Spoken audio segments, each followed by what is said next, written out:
प्रणाम दोस्तों, स्वागत है आपके अपने चैनल पे। आप सोच रहे होंगे प्रोडक्ट रिव्यू ना करते हुए आज मैं ये सब क्या दिखा रही हूँ आपको।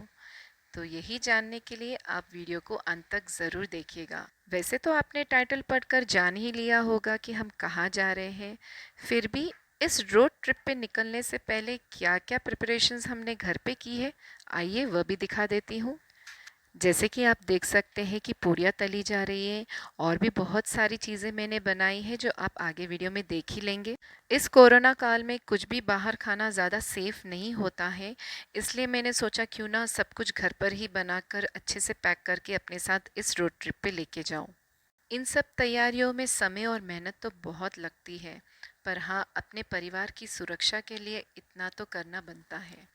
क्योंकि सडनली हमने सब कुछ प्लान किया था, इसलिए तैयारियों में ही काफ़ी समय लग गया और हमें घर से निकलते निकलते दोपहर हो गई। सुबह से इतनी तेज़ बारिश हो रही थी कि लग रहा था कहीं ट्रिप ही ना कैंसिल करना पड़ जाए, पर क्योंकि तैयारियां हो चुकी थी और बच्चे काफ़ी एक्साइटेड थे जाने के लिए, हमने सोचा जो होगा देखा जाएगा।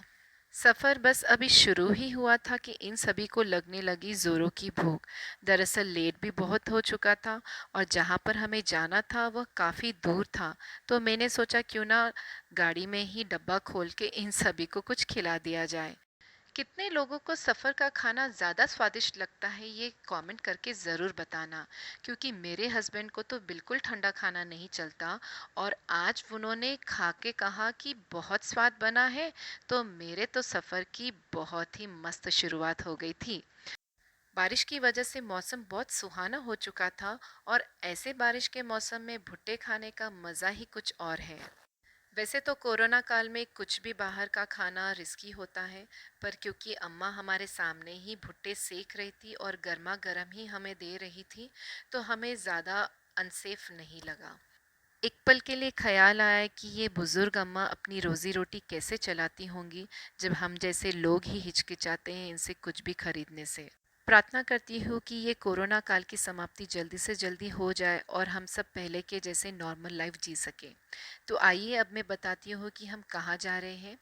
हम जा रहे हैं कोंडा पोचम्मा सागर रिजर्वॉयर, जो 45 किलोमीटर दूर है हैदराबाद सिटी से। हमने भी काफ़ी कुछ सुन रखा था इस जगह के बारे में और तब से ही मन में था कि इस जगह को विज़िट करें और एक्सप्लोर करें।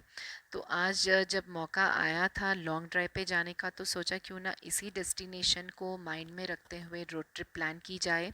जैसे कि आप देख सकते हैं कि चारों तरफ हरियाली ही हरियाली है।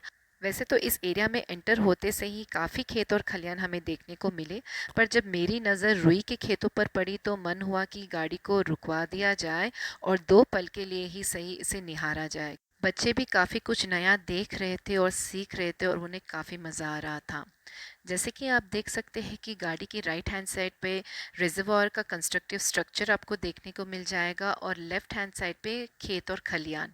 रोड्स की कंडीशन आप देख सकते हैं बहुत ही ख़राब हो चुकी है, क्योंकि 2-3 दिन पहले ही बहुत मूसलाधार बारिश हुई थी, जिस वजह से गड्ढे भर गए हैं।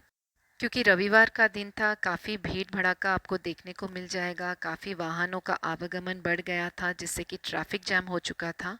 जिस रोडवे से ऊपर रिजर्वॉयर तक जाया जाता है वह भी ट्रैफिक से जाम हो चुका था। बहुत दिक्कतों के बाद हमने कार पार्क की और इस शॉर्टकट रास्ते से ही ऊपर चढ़कर जाने का सोचा। जी हाँ, रिस्की था, पर आई थिंक सो इस नज़ारे को देखने के लिए इतना रिस्क तो बनता है। अनोखा, अद्भुत, अनूठा, अद्वितीय, अविश्वसनीय, ये सारे शब्द भी शायद फीके पड़ जाए इस सुंदर दृश्य की व्याख्या करने के लिए। इन आँखों ने जो अनुभव किया है उसकी छवि हृदय में जैसे छप सी गई है। दुनिया का कोई भी कैमरा शायद इसकी ब्यूटी को कैप्चर करने में असमर्थ ही होगा। इसलिए इसकी सुंदरता और विशालता का अनुभव करने के लिए आपको स्वयं ही यहाँ पर आना पड़ेगा। इस वीडियो में आपको इतनी क्लियरली तो नहीं समझ में आएगा, पर ये जो बाउंड्री आपको दूर तक दिख रही है वो एक्चुअल में रिजर्वॉयर की पेरिफेरी है, जो 275 किलोमीटर्स की स्ट्रेच पे फैली हुई है।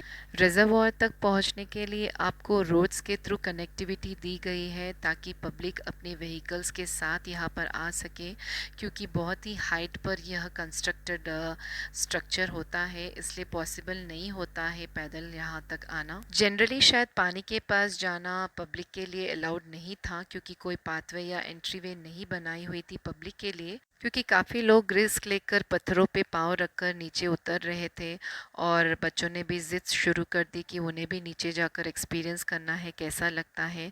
तो हमने सोचा अगर इतनी दूर आए हैं तो बच्चों को इस खुशी से वंचित नहीं रखते हैं और सेफली उनको वहाँ पर नज़ारा दिखाकर वापस लेकर आ जाते हैं।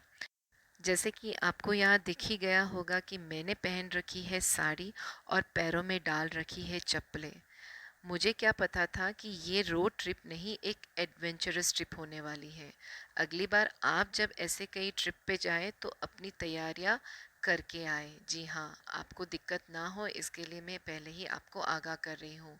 फिलहाल इतनी फिसलन थी कि मुझे डर था कि मैं कहीं सही सलामत नीचे उतर भी पाऊंगी या नहीं।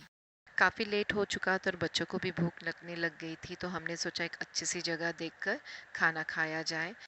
इस तरह आसमान के नीचे और आसपास के खेत खलियानों से आ रही ठंडी हवा के झोंकों के बीच में मीठी मीठी भीनी भीनी मिट्टी की सौंधी सौंधी खुशबू के बीच में खाना खाने का जो आनंद है वो आपको और कहीं नहीं मिल सकता।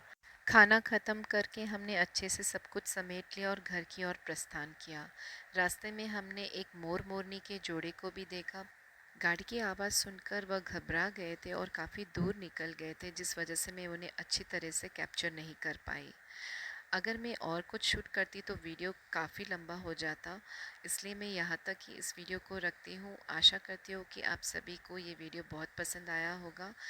अगर पसंद आया है तो ज़रूर लाइक कीजिएगा, शेयर कीजिएगा और मेरे चैनल को सब्सक्राइब कीजिएगा।